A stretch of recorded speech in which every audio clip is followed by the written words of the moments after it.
The world will be older, senior living, affluent senior living. Well, some of the fastest growing cities in the US are the villages in Florida. Mhm. So if there's something to be said, about that model expanding to other countries, um, I think, this one has like very awesome long-term, prospects. And Yeah. especially in the developing world, as like people become more affluent, their kids are fewer. They don't live with them, but they move for economic opportunity in other parts of the country or other parts of the world. You need, as you age, to be close to other elderly people and or individuals who are going to be able to help you. This particular deal we did together is a company called Primus. And the data he was showing us is if a 70-year-old man or woman is at his facility, which is a very affluent, like high end senior living facility, the quality of life and the longevity of their life goes up by a significant premium because they have community. That's right. And he showed me this really crazy research. Like when my dad was sick, I got him a nurse. So then he didn't have to do anything. He didn't have to move. Somebody was doing everything for him. That's the worst thing you can do for your parent.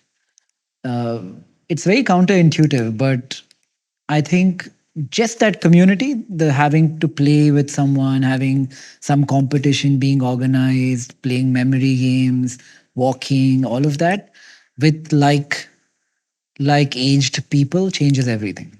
Absolutely, yeah. So if you read about blue zones, which are like the different parts of the world where they have the highest percentage of people who are 100 years old plus, the shared trait that they all have to demonstrate is community. Yeah. So like in Okinawa in Japan and Ikaria in Greece and like, other parts, you're somebody, who's like 100 years old, your kids might be dead or incapacitated, but because every day, in your village, you're socializing and you feel like you have responsibilities, this is what keeps you going.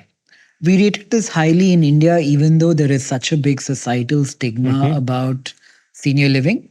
I think the misconception one has is at a certain point with your parent, you're almost being selfish by keeping them at home with you versus allowing them to make more choices of their own. Right. Yeah. It's a hard thing, especially in India, to overcome. I don't know how it's in Greece, but Same. But, because in Greece, again, the standard of living went up and then the cost of labor also, went up. What saved a lot of families was like Eastern European labor talent that visited the country and stayed there as illegal immigrants and then got legalized. But in the beginning, if you had your elderly parents sent to like a senior living facility, everyone would look down on you. So the preferred choice was to have somebody from Georgia or Romania, do the work for you. But then you realized all the stuff that you mentioned, that your dad or mom wouldn't interact with anyone else. The cognitive decline would be faster. So now, after like 30 years of doing what I said, some of the much better senior living, businesses are looked up more nicely or favorably. You guys want to comment on senior living? Yeah. Would you send your parents? It's a tough one. There is some bias against it, as you said, but maybe that decision will change over time. I think it depends on what they want to do as well. I do think in my particular case, I'm lucky that they have a good community already at home. So that does solve a bunch of the problems, but who knows how this goes. But generally on your question, in the US, very much. In the rest of the world, slightly less, just because there's different dynamics, social, intercultural dynamics in different parts of the world. There is also taboo and things like that. So I'm not as sure, but in America, high. Nikush? Yeah, I think it's not a question of like me sending our parents, like my parents, luckily, my parents and my grandparents live together. And I think that's nice, like from a community standpoint. And that's very rare. Not many people have that. Yeah, we're very lucky that everybody likes each other.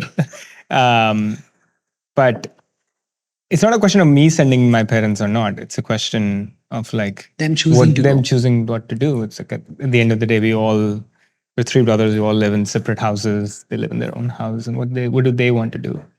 I think it makes sense. Like I think both from a community standpoint, but from a as labor gets more expensive, like economies of scale standpoint as well, it just makes sense for more people of the same stage in life to live together.